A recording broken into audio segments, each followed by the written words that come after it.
তোমাদের মাধ্যমিকের রেজাল্ট ইতিমধ্যে হয়ে গেছে। তোমরা কোন সাবজেক্টে কত নাম্বার পেয়েছো সেটাও কিন্তু তোমরা জানতে পেরেছো। এখন পর্যন্ত অনেক ছাত্রছাত্রী আছে যারা নাম্বার নিয়ে সন্তুষ্ট নয় বা যারা কয়েক নাম্বারের জন্য ফেল করে গেছো, তাদের এখনো নাম্বার বাড়ানোর শেষ সুযোগ। এই সুযোগ তোমার যদি হাতছাড়া হয়ে যায়, তোমরা কিন্তু আর সুযোগ পাবে না। ছাত্রছাত্রী আছে যারা এই নিয়ম ফলো করেছে, এখন পর্যন্ত অনেক ছাত্রছাত্রী আছে যারা এই নিয়ম এখন পর্যন্ত তারা ফলো করেনি। অর্থাৎ এই যে ট্রিক, এই যে পর্ষদ থেকে তোমাদের যে লাস্ট সুযোগ দিয়েছে, সেই সুযোগটা এখন পর্যন্ত তোমরা কিন্তু অ্যাপ্লাই করোনি। তাই আমি বলবো অবশ্যই অবশ্যই তুমি এই ট্রিক তুমি অ্যাপ্লাই করো, কারণ তুমি আর জীবনে তোমার নাম্বার বাড়ানোর সুযোগ কিন্তু পাবে না।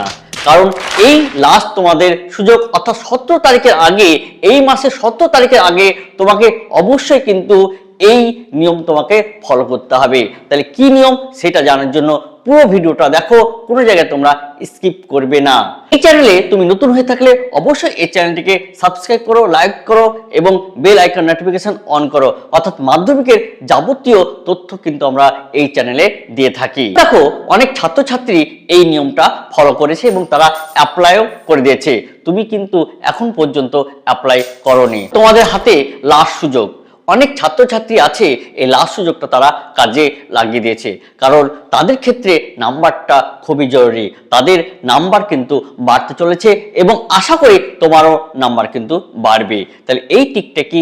এই টিকটা হলো তোমার পিপিআর বা পিপিএস, অর্থাৎ পোস্ট পাবলিকেশন রিভিউ এবং পোস্ট পাবলিকেশন স্ক্রুটিনি। আগের ভিডিওতে আমরা কিন্তু এই নিয়ে ডিটেলস আলোচনা করেছি। তাহলে তুমি অবশ্যই পিপিআর বা পিপিএস অ্যাপ্লাই করো। এখন স্কুল ছুটি, তুমি স্কুলের সাথে যোগাযোগ করো এবং স্কুলকে বলো, তোমার হেড স্যারকে বলো যে স্যার আমি পিপিআর বা পিপিএস করব। তোমরা যদি আগের ভিডিওটি না দেখে থাকো তাহলে অবশ্যই ওই ভিডিওটি একবার দেখো। ভিডিওর লিংক আমি ডিসক্রিপশন বক্সে দিয়ে দেবো, অথবা দেখবে আই বাটনে তুমি যদি ক্লিক করো তাহলে তুমি এই ভিডিওটির যাবতীয় তথ্য তোমরা পেয়ে যাবে। অর্থাৎ কিভাবে তুমি এই পিপিআর বা পিপিএস তুমি অ্যাপ্লাই করবে। তাহলে পিপিআর এবং পিপিএস কিন্তু দুটো এক জিনিস নয়। অর্থাৎ পিপিআর হলো পোস্ট পাবলিকেশন রিভিউ আর পিপিএস হলো পোস্ট পাবলিকেশন স্ক্রুটিনি। অর্থাৎ যারা কোনো সাবজেক্টে ফেল করেনি, শুধুমাত্র তারা নাম্বারটা বাড়াতে চায়, তাদের ক্ষেত্রে পিপিএস, এবং যারা কোনো সাবজেক্টে ফেল করেছে তাদের ক্ষেত্রে পিপিআর কিন্তু হবে। দেখো, তুমি যে পিপিআর বা পিপিএস করো তাহলে তোমার কোনো ক্ষতি হবে না। অর্থাৎ তোমার নাম্বার তো কমবেই না, বরং নাম্বার বাড়ার একটা কিন্তু সুযোগ আছে। অর্থাৎ পিপিএস এর ক্ষেত্রে তোমার কি করবে?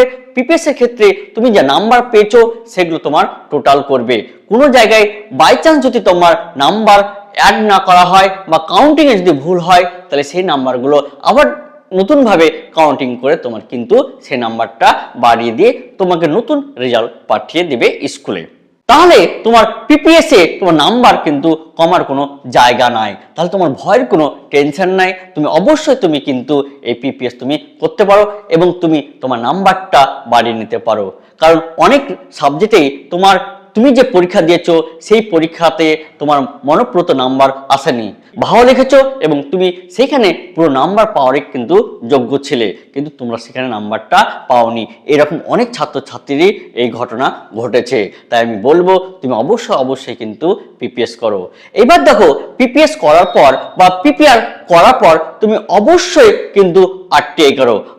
মাধ্যমিক পরীক্ষা দিয়েছিলে, সেই মাধ্যমিক পরীক্ষায় তুমি যে খাতাতে লিখেছিলে সেই খাতার তোমাকে জেরক্স কপি তোমাকে পাঠিয়ে দেবে। অর্থাৎ তুমি কিভাবে আরটিআই করবে, কিভাবে পিপিআর করবে, কিভাবে পিপিএস করবে, এর জন্য তুমি স্কুলের সঙ্গে তুমি যোগাযোগ করো। সেইখানে তোমাকে পুরো ডিটেলস তোমাকে স্যার বলে দিবে যে কিভাবে পিপিআর করতে হবে, কিভাবে পিপিএস করতে হবে এবং কিভাবে তুমি আরটিআই করবে। আরটিআই এর জন্য যদি তোমার ভিডিও দরকার হয় তাহলে অবশ্যই তুমি কমেন্ট বক্সে তুমি কমেন্ট করে জানাও, তাহলে তোমাকে আরটিআই কিভাবে করতে হয় তার পুরো ডিটেলস আমরা সেই ভিডিওতে আমরা আলোচনা করব। তুমি পিপিআর বা পিপিএস অথবা আরটিআই তুমি কিন্তু করছো, তুমি পিপিআর বা পিপিএস বা আরটিআই তুমি কিন্তু একসাথে করতে পারবে না। তো তুমি যদি ফেল না করো, অর্থাৎ কোনো সাবজেক্টে, সেটা একটা হতে পারে, দুটো হতে পারে, এমনকি 7টা সাবজেক্টও হতে পারে, সেক্ষেত্রে তুমি পিপিএস করতে পারো। অর্থাৎ তোমার সাবজেক্টে কম নাম্বার থাকলে সেটাকে তুমি বাড়িয়ে নিতে পারো। তুমি যদি কোনো সাবজেক্টে একটা হতে পারে, দুটো হতে পারে, তিনটা হতে পারে, তুমি কোনো সাবজেক্টে তুমি যদি ফেল করো তাহলে তুমি পিপিআর তোমাকে করতে হবে। এই পিপিআর এর ক্ষেত্রে তোমার নাম্বার আবার কি করবে, নাম্বারগুলো টোটাল করবে এবং টোটাল করে তুমি যদি পাস করো তাহলে তোমাকে পাস করিয়ে দিবে। নতুন ভাবে আরেকটা কিন্তু পর্ষদ তোমাকে সুযোগ দিল, তুমি যদি ফেল করো তাহলে তোমাকে তারা পাস করিয়ে দিবে।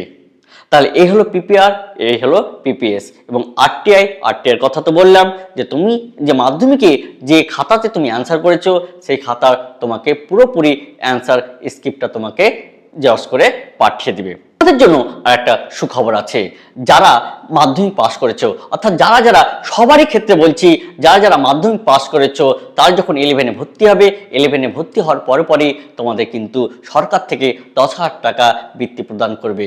অর্থাৎ সবারই অ্যাকাউন্টে 10,000 টাকা করে দিয়ে দিবে। তোমরা যখন 11-এ ভর্তি হবে তোমাদের জন্য একটা ফর্ম ফিল আপ করতে হবে। সেই ফর্ম ফিল আপে তোমাদের ব্যাংক ডিটেলস দিতে হবে। ডিটেলস দেওয়ার পরেই তোমাদের সেপ্টেম্বর থেকে অক্টোবর মাস নাগাদের মধ্যে তোমাদের এই 10,000 টাকা করে সবারই অ্যাকাউন্টে ঢুকিয়ে দিবে। এছাড়াও তোমাদের আরও কিন্তু বৃত্তি বা আরও যে স্কলারশিপ, সেই স্কলারশিপেরও কিন্তু ব্যবস্থা আছে, কিন্তু এইখানে সবারই জন্য কিন্তু নয়। এইখানে পার্সেন্টেজ তোমাকে বলে দিয়েছে, 50% পেলেই কিন্তু তুমি নবান্ন স্কলারশিপ এবং 60% যদি পাও তাহলে তোমাদের স্বামী বিবেকানন্দ স্কলারশিপ তোমাদের দিয়ে দেওয়া হবে। অর্থাৎ 700-র মধ্যে 350 তাদের জন্য নবান্ন স্কলারশিপ এবং 700-র মধ্যে 60% মানে 420 তাদের জন্য স্বামী বিবেকানন্দ স্কলারশিপ। অর্থাৎ তোমরা এই দুটো স্কলারশিপ পেতে পারো, কিন্তু এইখানে তোমরা দুটো একসঙ্গে অ্যাপ্লাই করতে পারবে না, যে কোনো তোমাকে একটাতেই অ্যাপ্লাই করতে হবে। তাহলে তোমাদের জন্য মাধ্যমিক দেওয়ার পর তোমরা যখন 11-এ যাবে তখন তোমরা অনেক বৃত্তি পাবে। এছাড়াও তো আরও অনেক বেসরকারি স্কলারশিপ আছে, সেখানেও তোমরা অ্যাপ্লাই করতে পারো।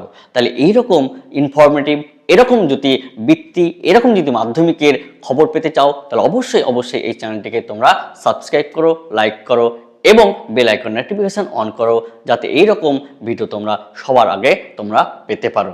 তোমাদের যদি কোনো কোয়েশ্চেন থাকে তাহলে অবশ্যই তুমি কিন্তু কমেন্ট বক্সে কমেন্ট করে জানাও। তাহলে আজকে ভিডিও এই পর্যন্ত, এরপরের ভিডিওতে আবার তোমাদের সাথে দেখা হবে। ধন্যবাদ।